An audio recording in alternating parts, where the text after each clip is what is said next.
중고등부 친구들과 함께 이 자리에 모여서 우리 아이들을 지켜보시는 부모님들과 우리 모든 성도님들, 서로 한번 인사해 볼까요? 잘 오셨습니다. 반갑습니다. 사랑합니다. 네, 네. 네, 오늘은 이렇게 청소년 주일로 지킵니다. 새학년 새학기를 맞아서 우리 친구들이 이제 학교라는 선교지로 파송하는 선교사로서의 이런 파송하는 날로 지키는 날로 여겨줬으면 좋겠습니다. 잠시 후에 우리 친구들이 우린 주를 만나고라는 찬양으로 또 율동을 하고 할 텐데, 먼저 그 찬양 가사 속에 담긴 의미를 이 시간을 통해서 같이 나눠봤으면 좋겠습니다. 우리 친구들이 이것을 수련의 주제가로 정하고 2달 동안 지겹도록 부르고 열심히 연습했는데 가사를 그렇게 깊이 묵상할 만한 시간이 없었지 않나 싶습니다. 오늘 요즘 세상은 완벽해 보이는 것만 가치가 있다라고 생각하기 쉬운 세상입니다. 인스타그램 같은 SNS에는 멋진 모습들만 가득하죠. 또 성적도 높아야 하고 외모도 또 스펙도 좋아야 한다라는 그것이 최고의 가치로 여겨지는 그런 세상입니다. 그래서 우리는 우리의 약점과 우리의 실패를 숨기려고 합니다. 감추려고만 하죠. 그런데 성경은 우리에게 오늘 놀라운 이야기를 들려줍니다. 오늘 본문 말씀입니다. 네, 우리가 이 보배를 질그릇에 가졌으니 이는 심히 큰 능력은 하나님께 있고 우리에게 있지 아니함을 알게 하려 함이라. 아멘. 네, 이 보배를 질그릇에 가졌다라고 하였습니다. 질그릇은 어떤 그릇입니까? 쉽게 깨지기 쉬운 그릇이죠. 또 당시엔 금그릇이나 은그릇이 귀했지만 이 질그릇은 가장 흔한 그릇이었습니다. 그런데 놀랍게도 그 질그릇 안에 보배를 담았다라고 하였습니다. 그 보잘것없는 질그릇 안에 바로 하나님의 능력이 담겨 있습니다. 세상은 완벽한 은그릇, 금그릇이 되라고 하지만 하나님은 질그릇인 우리를 그대로 사용하십니다. 오히려 우리가 연약하기 때문에 우리 하나님의 능력이 우리를 통해 더 잘 드러나는 것이죠. 우리는 질그릇 같은 우리가 오늘 걸어가야 할 한 방향으로의 오랜 순종에 대해서 같이 나눠보도록 하겠습니다. 먼저 한 가지 질문으로 시작하고 싶습니다. 우리 친구들이 혹시 학교에서 이런 경험을 해보진 않았나요? 주말에 뭐 했냐라고 했을 때 교회 갔다 왔어라고 선뜻 말하기 어려웠던 경험이라든지, 당연한 말이지만 왠지 말하기 주저스러운 순간이 있지 않았나요? 또 점심시간에 밥 먹기 전에 짧게 기도하고 싶은데 친구들 눈치 때문에 기도도 못하고 밥을 바로 먹어야 했던 그런 순간들이라든지, 또 수업 시간에 배우는 내용들이 내 신앙 고백과 조금 다른 것 같지 않나, 그런 순간들이 있지 않나요? 목회 데이터 연구소 조사에 따르면 2024년도에 발표를 했는데 기독교 청소년들의 57%가 학교에서 자기의 신앙에 대해 얘기하는 것을 침묵한다고 합니다. 네, 신앙에 대해 침묵한다고 합니다. 10명 중에 6명이 이런 고민들을 하고 있다는 것이죠. 나만 비겁한 거 아닌가 할 생각할 필요가 없습니다. 우리 몇 가지 데이터로 우리 현실을 또 솔직하게 들여다보려고 합니다. 아까 잠깐 띄워졌던 그 화면을 같이 보겠습니다. 이것을 무슨 학생들을 판단하거나 또 정죄하려는 것이 아니라 공감하고 여기서부터 다시 시작하기 위해서 같이 나눠보려고 합니다. 기독교 청소년의 51%가 하루 종일 신앙을 위해 쓰는 시간이 5분도 없거나 아주 없다고 합니다. 생각해보면 우리는 하루에 스마트폰을 아주 주구장창 들여다보지요. 심하면 2-3시간씩 보기도 합니다. 그런데 하나님과 보내는 시간은 5분도 안 된다라는 것이죠. 마음으로는 하나님을 믿는다고 하지만 정작 우리의 24시간 속에는 하나님이 비집고 들어갈 틈이 없다는 것입니다. 이것이 바로 우리가 살고 있는 세상의 영향력입니다. 또 66%, 진짜 힘들고 깊은 고민이 있었을 때 학교 친구를 찾는다는 대답은 66%인데 교회 친구를 찾는다는 대답은 11%밖에 되지 않았습니다. 무슨 의미일까요? 물론 교회를 하루 가고 학교를 6일 동안 가니까 비율이 비슷한 것 같지만, 다르게 보면 이것이 교회가 서로에게 가장 깊고 연약한 부분까지 나눌 수 있는 영적 안전지대가 되어주지 못한다는 신호일지도 모릅니다. 성적에 대한 고민들, 또 가정에서 부모님이 싸웠어 라는 얘기라든지, 가정 형편이 어렵다는 얘기라든지, 마음이 요새 너무 힘들어 라는 이런 이야기들을 쉽게 꺼내기가, 교회에서 나누기가 오히려 어렵다는 것이죠. 왜 그럴까요? 혹시 교회에서는 항상 좋은 모습만, 괜찮은 모습만 보여줘야 하지 않을까? 또 감사합니다, 은혜라는 단어만 말해야 되지 않을까 하는 그런 압박감이 있는 것은 아닌가 생각됩니다. 진짜 솔직한 고민을 나누고 싶지만, 오히려 교회에서 더 나누고 싶지만, 오히려 그것을 나누었을 때 나에게 흠이 되고 믿음이 없다라는 실타가 되지 않을까, 그런 생각 때문에 우리의 고민을 교회에서 나누지 못하는 건 아닐까 싶습니다. 또 41%, 이것은 청소년들, 기독교 교회 다니는 청소년들 10명 중에 4명이 교회 예배가 지루하다라고 하는 느끼는 것입니다. 물론 우리가 교회 예배 시간 동안에 예배 가기 싫다, 설교 시간이 좀 지루하다, 언제 끝나나 하는 생각이 드는 친구도 있을 거예요. 10명 중 4명이 그렇다고 합니다. 그렇지만 어쩌면 우리의 신앙의 제일 중요한 핵심, 그 예배로부터 우리의 마음의 연결고리가 조금 약해지고 있는 것은 아닌가 싶은 표현입니다. 어쩌면 언제부턴가 예배가 해야 하는 의무가 되고, 만나고 싶은 하나님은 점점 멀어지는 것 아닐까 싶습니다. 오히려 이렇게 우리가 솔직하게 우리를 돌아보는 시간이 필요합니다. 왜냐하면 진짜 변화는 모두 다 괜찮다라는 것에서 시작하는 것이 아니라 나 힘들어라는 솔직한 고백에서부터 시작하기 때문입니다. 이런 모든 고민과 지루함, 또 침묵이 실패가 아니라 진짜 믿음으로 들어가는 준비 과정이라고 생각해 보시면 어떨까요? 생각해 보시면 성경에 나오는 수많은 믿음의 선배들 중에 정말 완벽한, 처음부터 완벽한 사람이 얼마나 되나요? 아브라함은 2번이나 아내를 여동생이라고 거짓말했고, 또 모세는 심지어 살인을 저질렀습니다. 다윗은 간음했고, 베드로 역시 예수님을 3번이나 부인했습니다. 이분들의 공통점이 무엇일까요? 실수를 전혀 하지 않았다는 것이 아닙니다. 실수를 하고 또 질문하고 방황하고 또 넘어지고, 심지어는 하나님께 대들기도 하였습니다. 그런데 그들은 그 모든 과정 속에서 하나님을 포기하지 않았어요. 그 지점에서 성경은 우리를 특별한 학교로 초대합니다. 화려한 성공 스토리가 가득한 학교가 아니라 아무것도 보이지 않는 텅 빈 광야에서 배우는 학교, 바로 광야 학교입니다. 광야 학교 하면은 좀 매력적이지 않죠? 광야는 사막이잖아요. 물도 없고 나무도 없고 그늘도 없습니다. 뜨겁고 건조하고 위험합니다. 우리 아까 찬양 시간에 불렀던 광야를 지나며 기억나시죠? 왜 나를 깊은 어둠 속에 홀로 두시는지, 또 주님 손 놓고는 단 하루도 살 수 없는 곳, 이런 찬양의 가사들. 이 광야 학교는 이렇게 답답하고 어둠 속에 있는 것 같은 그런 기다림과 끝없는 질문들이 가득한 곳입니다. 하지만 성경의 위대한 선배들은 이 학교 졸업생들입니다. 광야 학교에서 그들의 믿음이 비로소 진짜가 된 것이죠. 먼저 욥을 생각해 봅시다. 욥은 하나님께 성경에서 온전하고 정직하며 하나님을 경외하고 악에서 떠난 자라고 소개되는 사람입니다. 쉽게 말하면 정말 착하고 믿음 좋은 사람이었다는 것이죠.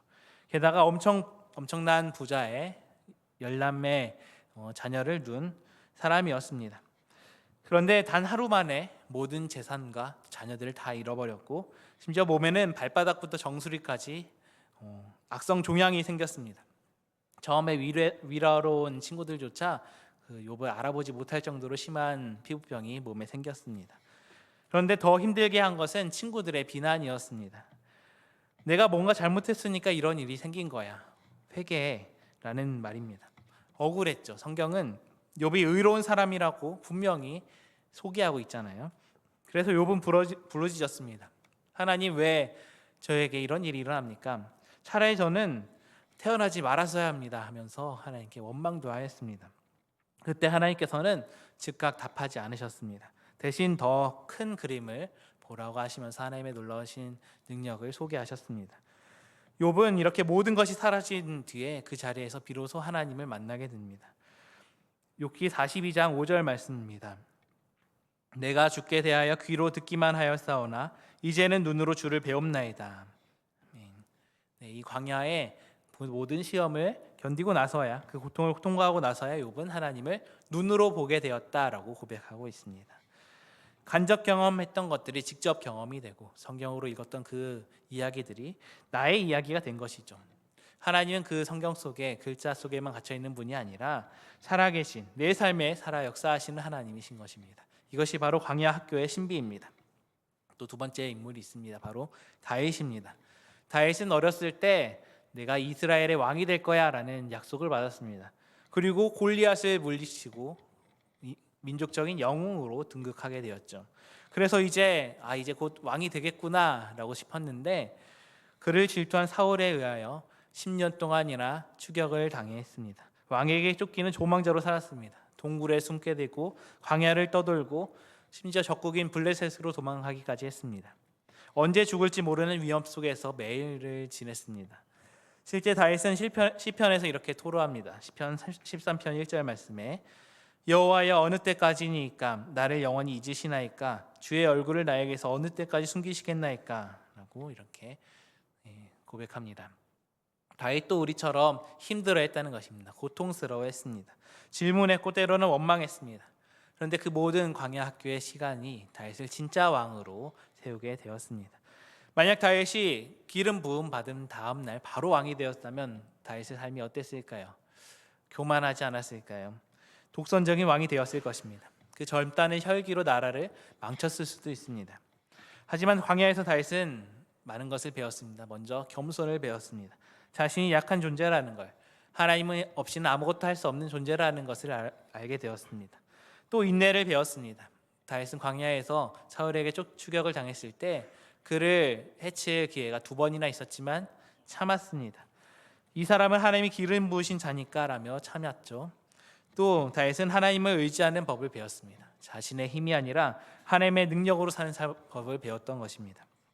또 다윗은 도망자로 다닐 때 자신 주변에 힘들고 지치고 아픈 사람들 400명을 같이 그들과 함께 동고동락하며 살았습니다. 이렇게 다른 사람의 아픔을 이해하게 되었습니다. 도망을 다니면서 약자들의 마음을 알게 된 것이죠. 그래서 성경은 광야학교를 지난 그 다윗을 다 하나님의 마음이 합한 사람이라고 부릅니다. 그가 완벽한 사람이어서가 아닙니다. 광야에서 하나님의 마음을 배웠기 때문이에요. 또 요셉이 있습니다. 요셉은 형들이 자기에게 절하는 꿈 이야기를 형들에게 했다가 형들의 큰 미움을 받고 노예로 팔리는 신세가 되었습니다. 사랑받는 아들에서 노예로, 또 거기서 또 억울한 누명을 받아서 죄수가 되었고 그렇게 계속해서 내려가기만 하는 인생이었습니다. 그런데 성경은 이 내려가고 있는 중에 있는 요셉을 어떻게 표현합니까? 창세기 39장 말씀을 보면 3번이나 여호와께서 요셉과 함께 하신다라고 말하고 있습니다. 그렇게 가장 어두운 곳에서 하나님께서 요셉과 함께 하셨습니다. 이렇게 함께 하셨다라는 순간들을 살펴보면 노예였고 종이었고 또 죄수라는 그런 계속해서 내려가는 순간인데도 불구하고 하나님께서 함께 하셨다라고 성경은 분명하게 기록하고 있습니다. 요셉은 이 광야 학교에서 자신의 교만이 깨어지는 과정을 경험했습니다. 형들에게 자신의 꿈을 자랑했던 그 교만한 태도, 그것이 광야에서 깨졌습니다. 또 노예 생활하면서 겸손을 배웠습니다. 세상에서 가장 낮은 자리가 어떤 것인지 몸으로 체험하게 되죠. 또 타인의 아픔을 살피고 배려하는 법을 배웠습니다. 감옥에 있었을 때 두 관원장의 근심하는 얼굴을 보고 먼저 다가가서 무슨 일 있습니까? 라고 물어봤죠. 그리고 그들의 꿈을 해몽해 주잖아요. 이렇게 고통을 겪어본 사람만이 다른 사람의 고통을 위로할 수 있는 것입니다. 또 인내를 배웠습니다. 요셉이 13년이라는 긴 시간을 하나님의 때를 기다리면서 견뎠습니다. 또 그것에서 성실함을 배웠습니다. 어디에 있든지, 노예로 있든지 심지어 죄수로 있든지 항상 최선을 다했고 사람들의 사랑을 받았습니다. 그리고 마침내 바로가 꿈을 꾸었을 때 술 맡은 자가 요셉을 기억해냈고 그 꿈을 해석해주고 이집트의 총리가 되었습니다. 그리고 7년 풍년 후에 7년 기근 동안 많은 사람의 생명을 살리는 일을 했습니다. 훗날 형들에게 이렇게 고백합니다. 나를 이리로 보내신 것은 당신들이 아니라 하나님이라고 고백했죠. 우리가 아까 광야를 지나며 불렀던 찬양처럼 내 자아가 산산이 깨지고 또 높아지려 했던 내 꿈도 주님 앞에 내려놓고 오직 하나님의 뜻만 이루어지길 소원하게 된 것입니다. 이렇게 욥과 다니엘, 요셉을 살펴보면 공통점이 있습니다. 그들은 완벽한 사람이 아니었습니다. 질문을 했고 방황했고 때로는 원망도 했습니다. 또 그들의 광야가 짧지 않았습니다. 다윗은 10년 동안 도망쳤고 또 요셉은 13년 동안, 또 욥도 꽤 오랜 시간 동안 고통을 당했습니다. 그들의 눈앞에 보이는 상황은 계속 악화되는 것 같았습니다. 그렇지만 그들은 그 상황 속에서 하나님을 포기하지 않았습니다. 더 정확히 말하면 하나님께서 그들을 포기하지 않으셨습니다. 광야가 끝난 후에 그들은 이제 전혀 다른 사람이 되었습니다. 더 깊고 더 성숙하고 더 하나님을 닮은 사람이 되었습니다. 그것이 바로 오늘 고린도후서 4장 7절의 의미입니다. 우리가 이 보배를 질그릇에 가졌으니, 그러니까 질그릇 같은 우리가 광야를 통과하면 그 안에 담긴 보배, 하나님의 능력을 발견하게 되는 것입니다. 유진 피터슨 목사님이 이렇게 말했습니다. 신앙이라는 건 한 번의 뜨거운 체험이나 눈에 보이는 대단한 성공이 아니라 보이지 않아도 같은 방향을 향해 꾸준히 오랫동안 걸어가는 순종이다.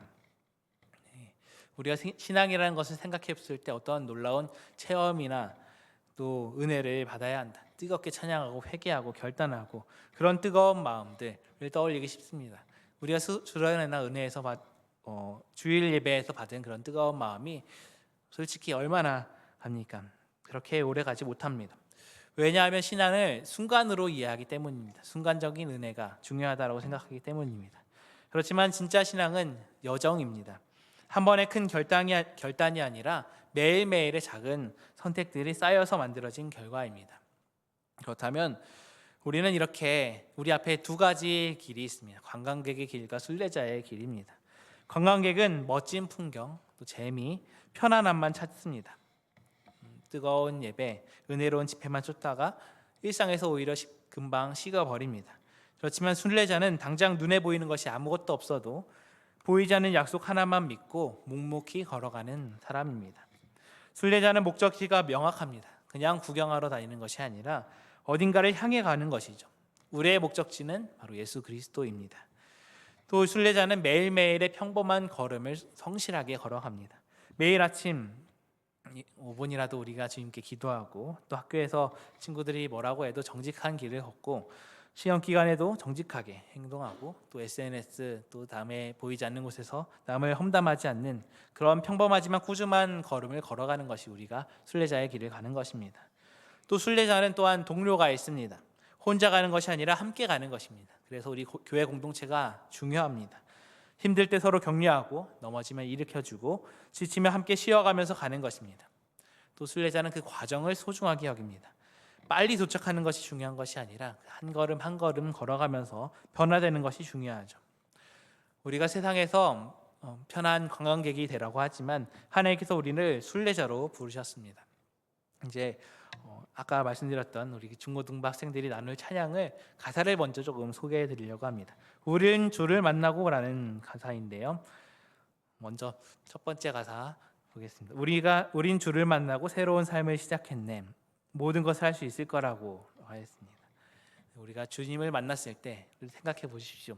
처음 은혜를 받았던 그 순간을 생각하면 이제 나도 달라질 수 있어. 모든 것을 할 수 있는 것 같은 그런 느낌이 듭니다. 이런 자신감과 설렘으로 가득했죠. 또 수련회를 통해서 예배를 통해서 뜨거운 마음을 가졌다면 그렇게 은혜를 받았을 때 우리의 마음을 뜨거워집니다. 그 다음 가사는 설레는 마음만으론 넘어지고 일어나기도 해입니다. 신앙생활은 그 설레는 마음만으로는 오래 갈 수 없다는 것입니다.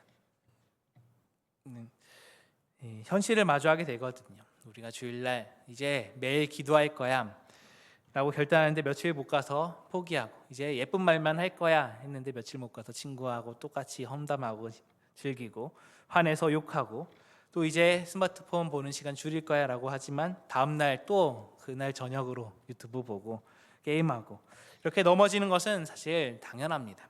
오늘 말씀처럼 우리는 질그릇처럼 약하고 깨지기 쉬운 존재이기 때문이에요. 문제는 넘어지는 것이 아니라 넘어진 후에 일어나는 것입니다. 그런데 일어나지 않는 것이 정말 문제이죠. 욥도 넘어졌고 다윗도 넘어졌고 요셉도 넘어졌습니다. 그런데 그들을 일어났습니다. 아니 정확히는 하나님께서 그들을 일으켜 세워주셨습니다. 그래서 우리에게 필요한 것은 설렘이 아니라 오랜 시간 서서히 차오르는 믿음입니다. 네, 감사합니다. 오랜 시간 서서히 차오르는 믿음은 그 걸음을 재촉하지 않고, 네, 믿음은 하루아침에 자라는 것이 아닙니다. 서서히 또 천천히, 그렇지만 분명히 차오릅니다. 눈에 보이지 않는 곳에서 하나님의 은혜가 우리를 조금씩 채워나가고 있습니다. 어느 날 갑자기 나 갑자기 많이 성장했네가 아니라 뒤돌아보니까 예전의 나와 지금의 내가 조금 달라졌네 하고 깨닫게 되는 것입니다. 그래서 우리는 우리의 신앙이 자라지 않는다고 조급해할 필요가 없습니다. 느린 성장은 실패가 아닙니다. 오히려 믿음의 뿌리가 더 깊이 내려가는 것임을 기억하시기 바랍니다. 또 그 발걸음을 재촉하지 않는다 하였습니다. 네. 세상은 우리에게 자꾸 재촉합니다. 빨리, 더 빨리, 성적도 빨리 올려야 되고 스펙도 쌓아야 되고 남들보다 빨리 앞서 나가야 한다고 말합니다. 신앙생활도 그럴 때가 있습니다. 내 믿음이 빨리 자라야 하지 라고 생각하는 압박감에 시달리기도 합니다. 그렇지만 순례자는 재촉하지 않습니다. 속도가 아니라 방향을 봅니다. 속력이 아니라 방향을 보는 것이죠. 빨리 가는 게 중요한 것이 아니라 올바른 방향으로 가는 것이 중요합니다. 다윗은 10년을 기다렸고 요셉도 13년 동안 기다렸죠. 욥도 많은 시간 기다렸습니다. 그런데 그들은 재촉하지 않았습니다. 하나님의 때를 기다렸습니다. 그렇게 보이지 않는 하나님을 믿기 때문에 서두르지 않고 하나님의 때에 맞춰서 한 걸음씩 내딛는 것이 강한 믿음이에요. 또 끝나지 않는 무거운 질문을 졌습니다. 욥의 정직한 질문처럼 하나님 왜 이런 일을 합니까? 하는 묻는 것이 믿음 없음을 보이는 것이 아닙니다. 그 무겁고도 힘든 발걸음을 순례자는 재촉하지 않습니다. 올바른 방향으로 가는 발걸음이기 때문입니다. 그렇게 보이지 않는 하나님을 믿기 때문에 서두르지 않고 하나님의 타임에 맞춰서 한 걸음씩 내딛는 것, 그때 이 다음 가사 보겠습니다. 그날의 모든 것들의 의심이 사라질 때면 우리의 모든 시간이 아름답게, 이렇게 모든 의심을 가지고 한 걸음 달려나가면서 걸어나가면서 하나님을 바라보며 가는 걸음 가운데 그날이 되면 그 모든 것이 명확해진다는 것입니다. 그날은 또 주님이 다시 오시는 날이죠.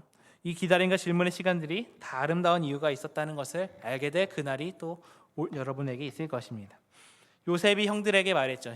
당신들이 나를 해하려 했지만 하나님께서는 그것을 선으로 바꿔서 많은 생명을 살리셨다 라는 고백처럼 우리의 모든 고난과 우리의 모든 질문도 결국에는 하나님의 선하신 계획 안에 있다는 것을 알게 될 것입니다. 우리 앞에는 오늘 수많은 문제와 고통이 에워싸고 시기합니다. 성적에 대한 스트레스, 또 친구 관계에 대한 고민, 또 가정 문제, 또 진로에 대한 고민들이 우리 앞에 놓여 있죠. 또 여기 수없는 유혹과 시험이 우리를 넘어뜨려 비웃었지만 셀 수 없는 유혹과 시험들이 있죠. 스마트폰이라든지 게임이라든지 SNS, 또 거짓말, 또 여러 가지 유혹들이 우리를 넘어뜨려 합니다. 그렇지만 우리는 이렇게 고백합니다. 주를 향한 노래는 멈출 수 없어. 할렐루야 소리쳐요. 또 그 다음 가사, 주가 주신 은혜는 멈추지 않아. 할렐루야 노래해요. 네, 그렇습니다. 우리의 무거운 질문들, 우리 학업의 무게와 또 진로의 불투명함 속에서도 넘어지고 실패할 때에도, 우리가 질문하고 방황할 때에도 하나님의 은혜가 한순간도 멈추지 않는다는 것이에요. 욥이 모든 것을 잃었을 때에도 하나님께서 그와 함께 하셨어요. 다윗이 도망 다닐 때도 하나님께서 함께 하셨어요. 요셉이 점점 더 노예가 되고 감옥에 있을 때에도 하나님께서 함께 하셨습니다. 그렇기 때문에 우리도 주님이 다시 오시는 그날까지 우리의 모든 순례의 걸음들, 우리의 찬양과 노래는 멈추지 않는 것입니다. 결국 우리가 기억해야 될 것은 이것입니다. 우리의 신앙의 여정의 목표는 성공 지점이 아닙니다. 목적지는 장소가 아니라 바로 예수님, 그분 자신입니다. 우리가 좋은 대학에 가는 것 중요하죠. 좋은 직장을 얻는 것, 또 세상이 인정하는 성공을 거두는 것들, 그런 것들이 나쁜 것은 아닙니다. 하나님도 우리가 좋은 곳에서 일하고 능력을 발휘하기 원하십니다. 그렇지만 이것들이 우리의 신앙의 목표가 되는 순간 우리는 순례자가 아니라 관광객이 되어버리고 맙니다.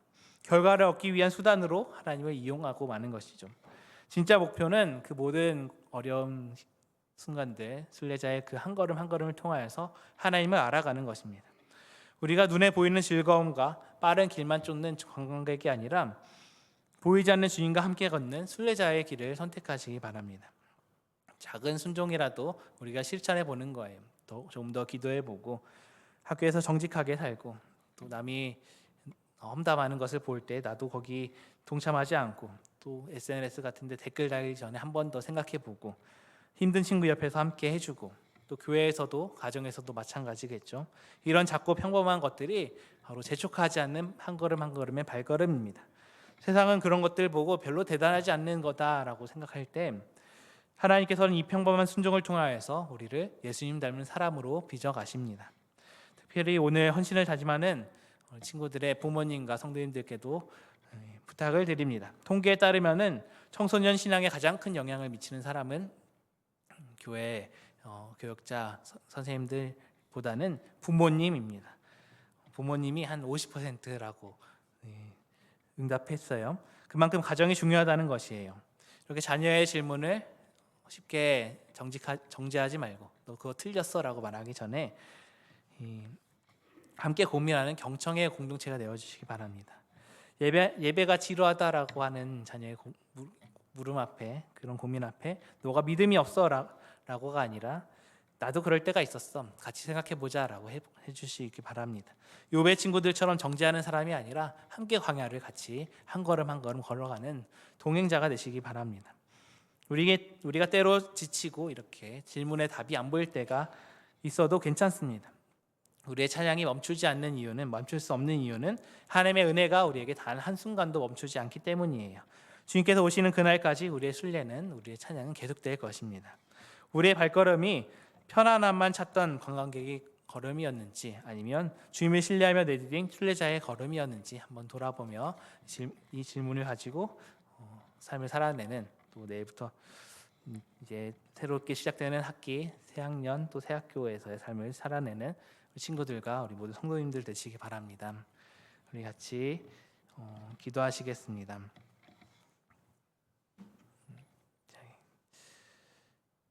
사랑과 은혜가 충만하신 하나님 아버지, 오늘 이렇게 청소년 주일을 맞이하여 학생의 헌신 예배로 함께 우리 자녀들과 예배하게 하시며 감사드립니다. 주님, 즉각적인 결과만 재촉하는 세상 속에서 우리 학생들이 한 방향으로의 오랜 순종을 결단하게 하시며 감사드립니다. 예배가 지루하게 느껴지고 학교에서 신앙 말하기 두려울 때에도 오랜 시간 서서히 차오르는 그 믿음의 신비를 신뢰하게 하여 주시옵소서. 욥이 모든 것을 잃었을 때에도 주님께서 함께 하셨고 다윗이 10년을 광야에서 도망다닐 때에도 또 요셉이 노예와 제수로 13년을 보낼 때에도 주님께서 그들과 함께 하신 것처럼 우리 자녀들이 광야에서도 주님께서 함께 하심을 믿게 하여 주시옵소서. 또 우리 부모님들이 자녀들의 최고의 신앙 동역자가 되어서 이 길을 함께 하게 하여 주시고 우리 모두가 관광객이 아니라 순례자로 주님과 함께 걸어가는 믿음의 사람들로 자라게 하여 주시옵소서. 51%의 침묵을 깨고 학교에서 빛과 소금이 되게 하여 주시고 예배 가운데 기쁨을 발견하게 하여 주시옵소서. 기도가 습관이 되고 작은 정직함이 큰 신실함으로 자라나게 하여 주시옵소서. 그래야 질그릇 같은 우리 안에 담긴 복에 하나님의 능력을 날마다 경험하는 우리 자녀들 다 되게 주님 도와주시옵소서. 우리 아이들 앞에 수많은 문제와 고통이 있고 셀 수 없는 유혹과 시험들이 있습니다. 그것들이 우리를 넘어뜨리려고 하더라도 다시 일어나 주님을 찬양하며 노래하는 삶 살게 하여 주시옵소서. 모든 질문들 가운데 그것들을 통하여 하나님을 더 깊이 알아가는 통로로 사용되게 하여 주시고 주님께서 다시 오시는 그날까지 주님의 품 안에서 주님을 노래하는 순례자들 되게 인도하여 주시옵소서. 이 모든 말씀 예수 그리스도의 이름으로 기도합니다. 아멘.